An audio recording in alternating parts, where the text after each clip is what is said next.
And Brandon, let's move on. The next team we're looking at, the Boston College, or if I should say, the Boston College Eagles. That's a really bad Boston accent, but I have to go full on into it every time we're talking about the Bostonians and their teams. And Brandon, we're looking at Boston College. This is a team I was surprised with last year, only because I remember doing the preview for them last year. They were the first ACC preview we did, and I believe I shit on them the entire preview. I believe I said they weren't going to do anything. They'll be back here at the bottom. We'll be talking about them at the beginning of the podcast. Boy, was I wrong like I usually am. And the Boston College Eagles, 4-4 last year in the conference, 7-6 overall. I'm going to ask you this as a starting point for Boston College. What is one thing that you're looking at this year for the Eagles that will help them build off of the very successful year they had in 2017? Feed the rock to A.J. Dillon. Feed the rock to A.J. Dillon. This guy is a stud. Look for his name come Heisman time. This guy... You think so? Call it now. Call it now. He's going to be in the Heisman running. Guy last year... Will we see his name over Cam Akers in the Heisman votes? Over Cam Akers? Yes. Because technically last year he had a better year than Cam Akers. I'm going to say yes. Okay. I'm going to say yes over Cam Akers. Cam Akers is going to be in the same discussion. Mm-hmm.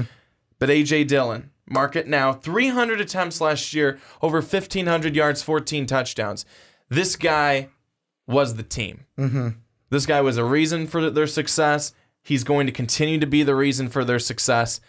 300 carries. This guy is a monster. A.J. Dillon, he's going to be the reason. But this is also here's also a thing that could help them.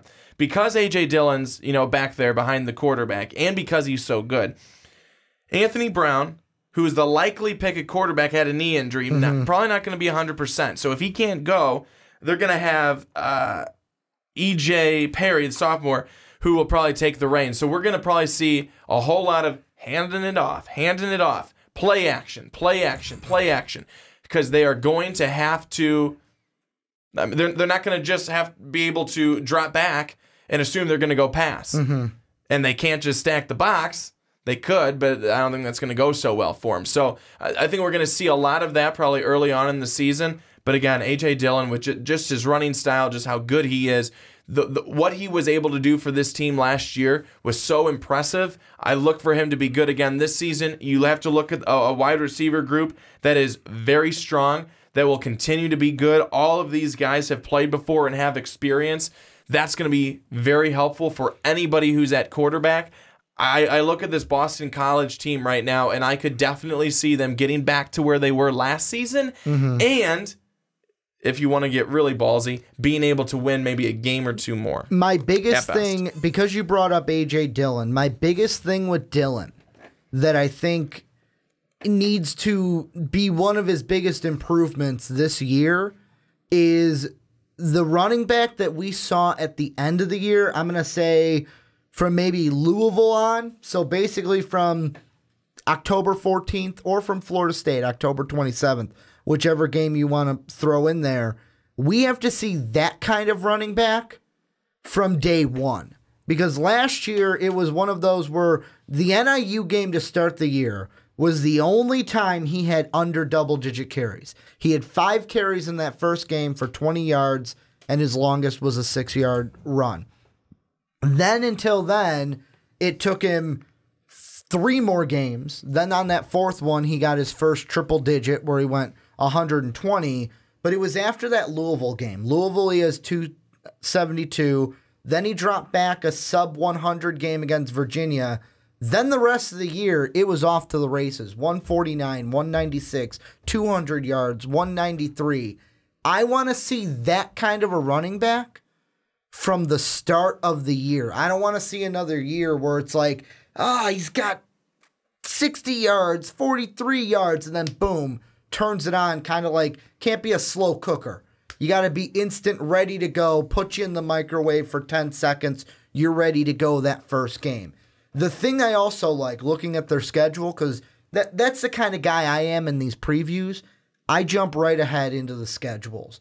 And the good thing I like is, yeah, they're going to have the knee injury to kind of think about when it comes to Brown. let's say worst comes to worst, he's not 100% game one, and they're going to EJ Perry.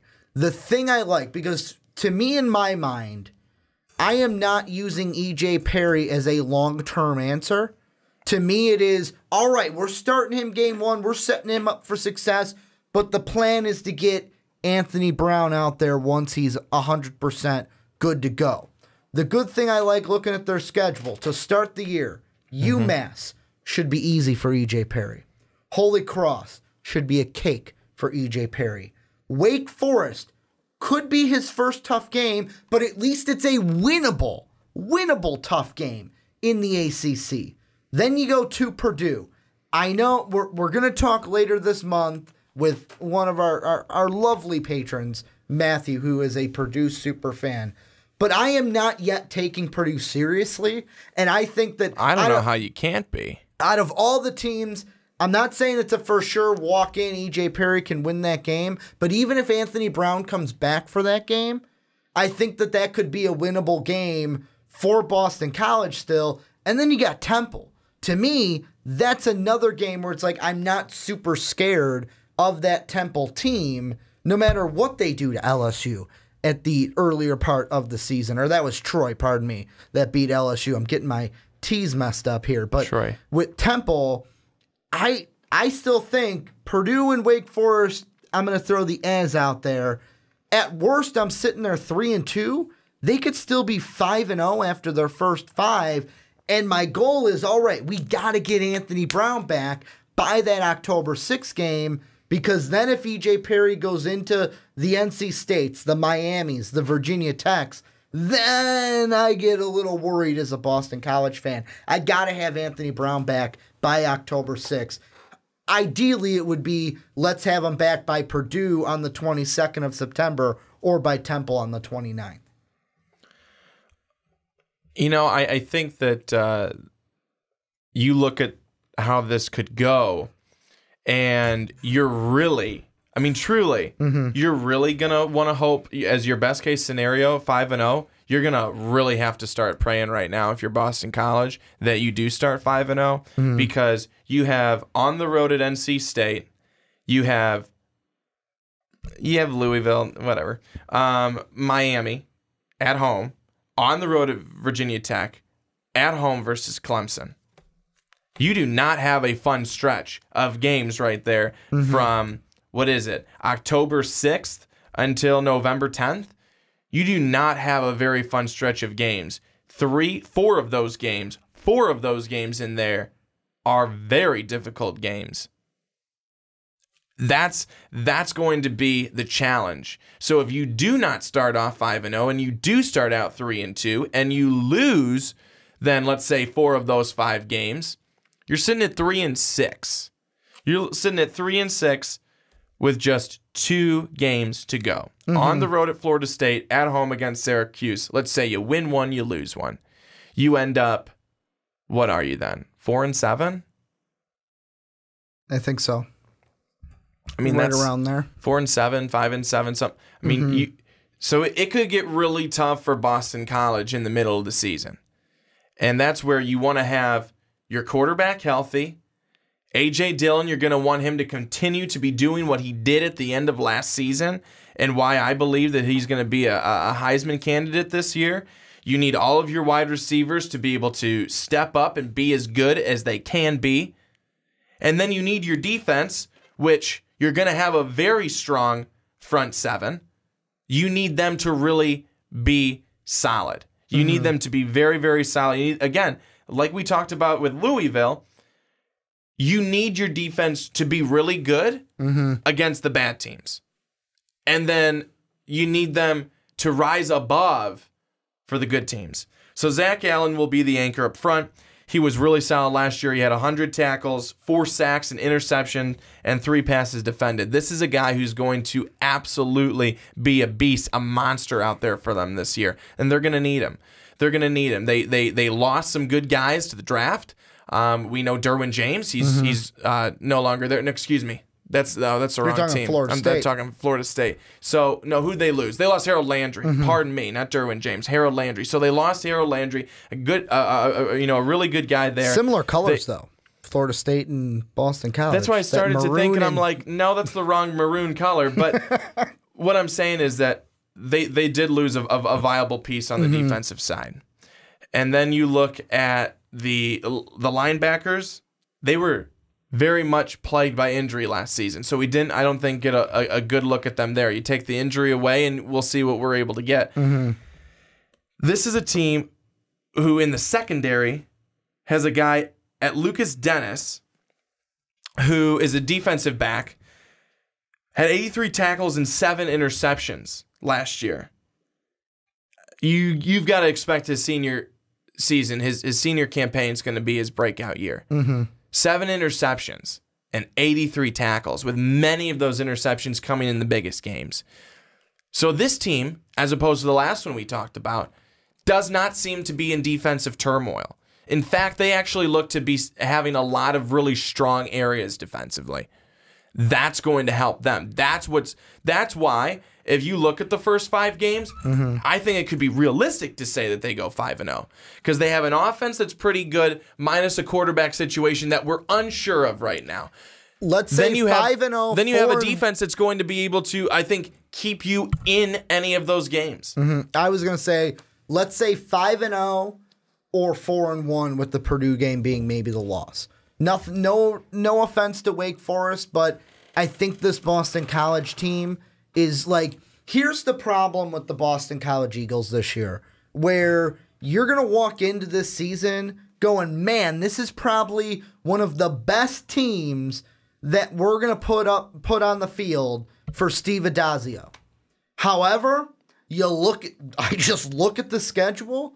Not only is Wake Forest better this year, well, better last year, should carry over a little bit into this year. You get them on the road. You play Purdue. Purdue's a more talented team this year. Should not be a laughingstock team in the Big Ten like they usually are. It's probably just going to be my Illini all alone with Rutgers, laughing it up in the Big Ten. I'll cry over that all season. Not only do you get NC State on the road this year, not only do you have to go to Tallahassee this year, which I still think they can win that game. Yes, you get Clemson at home. Yeah, you get Louisville at home. Louisville's a lot different. We just talked about them. The biggest thing that I sit there, and when this schedule was revealed, if I was a Boston College fan or coach, this is immediately what I would do.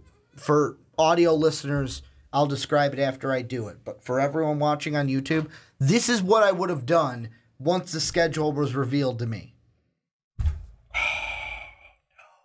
And just put my head in my hands, looking at who we have to play from the other side of the ACC. We get the top 2 teams, arguably, from the other side. We get to play Virginia Tech in Blacksburg, and then we got to play, it doesn't matter where you play the Hurricanes this year, they're going to play you tough at home, and they'll play you tough on the road. To pour it They'll on play even you more, tough even you have to play overseas. them back to back. You play at home against Miami on October 26th, and then on the road at Virginia Tech on November 3rd, and then back home to play a very tough Clemson team. This year will probably be the year where it's like, man, we got a really good team on paper. Woo, let's go. What is going on with our schedule this year? Schedule makers did not want to do Boston College any favors, and that's why it's one of those where, yes, the fans are going to walk in going, it's okay, we got confidence, we'll walk in there, we can do this. But I think at the end of the year, the record will show where it's like, man, especially with those 3 games, maybe NC State, it's like you're looking there with maybe 4 losses to where it's like, man, with this team, what they have on paper, this team should not have had as many losses as they had this year. But are we jumping to conclusions, too quickly, and saying, oh gosh, well, NC State was really good last year, and Miami and Virginia Tech were both good last year, and most likely will probably be good this year. Well, Boston College doesn't have a chance. Boston College is good, but they don't have a chance. Are we jumping too quickly to say that because the other teams last year were better and they ended up better on paper in terms of their record? Are we not giving Boston College the chance for that? I mean, I'm going to say yes and no. And really quickly, who's to say that Boston College does not come out and absolutely show them one hell of a game, and Boston College ends up winning. Here's the second point to my 2-point system going here. This year for Boston College, the most important thing this year will be making that turn of basically, we made the step last year. We're no longer last place. We were a 7-6 team, 4-4 in the conference. This year will show, are we ready to make that turn? Is Boston College ready to make the turn to leap up into the upper echelon of the ACC, where we look at a Clemson, we look kind of like how last year when we looked at this division, we looked at Clemson, Louisville, Florida State, kings of the mountaintop. Those three are fighting it off. This year, and look where Florida State ended exactly. up. But this year for the Atlantic, it's probably Clemson, NC State, and then there's no real third team. It's really Clemson's to win. NC State's probably going to be right there, and those are the top two dogs that we have. Yeah, and the other side, like, we might be saying, like, I'm not going to say that Boston College doesn't have a chance to maybe upset the Hokies or maybe upset the Hurricanes, but if you're going to put a gun to my head and say Ricky wins or losses, I'm putting L's from October 26th, November 3rd, and November 10th. That's just what I'm doing, because right now I would put my money on Miami, Virginia Tech, and Clemson up against Boston College. I would even do so for NC State at this point. But this will be the year where Boston College knows what kind of a team they have, that this is one of the best teams that they've had basically since 2013, maybe even longer for Boston College fans. And they're going to look at it and go, all right, this is the year where we show, are we ready to make that turn to say we are here to be one of the big boys at the ACC table? The strength of the defense for BC is going to be that front seven. If that front seven is able to make some noise and disrupt the quarterbacks for Miami, NC State, Virginia Tech, and they come to play and they get in that backfield and they cause chaos and disrupt a lot of passes, then all of a sudden, Boston College is in that game. And it's not such a one-sided fest that a lot of people might look at and see right now on the schedule. As many times as we want to sit here, especially in the previews, it's very easy to see it because we're going off of a lot of what we saw last year because we haven't seen anything this year yet. And what we're excited about coming into this year, like you were saying with A.J. Dillon. Exactly. But then it gets to the game and you're going, this is not what I planned out. Jeez, I can't wait for this season. I just can't wait. It's fun. It's going to be great. And here's what I'm kind of thinking in my head, wins and losses for BC. I'm going to say 6, 7, or 8 wins. If they are ready to turn the corner, we're looking at an 8-win team. And if it's an 8-win team, I'm thinking their only losses are against, let's say with 8, they would have 4 losses. So I'm going to say if they win 8 games, they lost against Clemson, the Hokies, the Hurricanes, and the Wolfpack. If they have 5 wins or 7 wins, add a Purdue loss. If they have 6 wins, add a Wake Forest loss. But those are the only 6 games I can see on the schedule this Boston College team losing this year. And I know Florida State fans are going to stand up and go, whoa, whoa, whoa, this game's in Tallahassee. Don't count us out. And when we get to November 17th, that might be a different story. But at this point, I like this team a lot better than I do Florida State. The only question is, what are you going to do? There are those 6 games that I just highlighted. What are you going to do against Clemson, Virginia Tech, Miami, NC State, and then Purdue and Wake Forest? And Purdue and Wake Forest are only because they may not have Anthony Brown. We don't know exactly when he is going to come back. I was looking, there was an article that was saying that he does feel better and a return could be sooner rather than later, but we don't know how long that knee injury is going to drag into the season And if he does miss any games, I could see that knee injury. I mean, maybe that's just me because I like stories. Could you imagine his first game back against the team he injured his knee against last year? Boom, he comes back NC State, and that's the team he's got to play. That would just be the storyline in my head, but that's the only reason why I'm throwing Wake Forest and Purdue in there, mostly Wake Forest, is because they may not have Anthony Brown for that game. I think Boston College is poised for one of their best seasons in quite some time. And again, I think that if everything goes right, 8 wins is certainly attainable. Well, this is where you guys come in. Let us know what you think down below for the Boston College Eagles this year. How many games do you think they'll win? And I want to take the question that Brandon asked me and kind of throw it onto you guys of, are we being too, how did you put it, when it was with the Miami, Virginia Tech, Clemson games? Basically, are we jumping to conclusions? That's it. Too quickly to say that Boston College is going to they're going to flat out not win those games? Should we be giving them more of a chance? Well, especially on my side, should I be giving them more of a chance in the Clemson, Virginia Tech, Miami, NC State game? Let us know what you guys think down below in that comment section.